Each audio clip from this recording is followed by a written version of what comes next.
Buongiorno a tutti.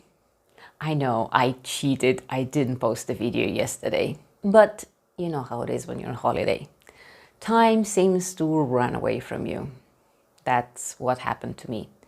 I did learn some Italian, I just didn't have time to film it, to edit it, and to post it.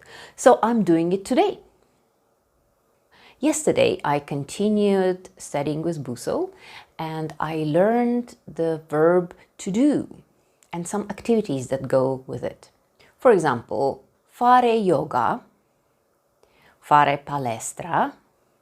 Interestingly, I used to go to the gym, palestra, when I was in Riga. So I'll remember that.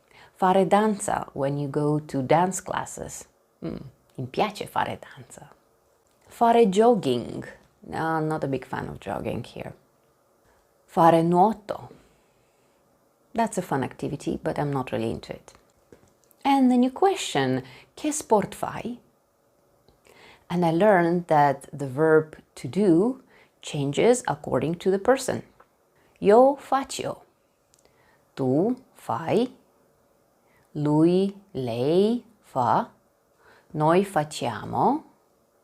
Voi fate, loro fanno. Well, our mountains getaway has come to an end and it was amazing, it was wonderful. At the end of this video, I'll attach a compilation of little video clips of what we did. Well, it's Monday today, so have a wonderful week and see you tomorrow. Bye-bye.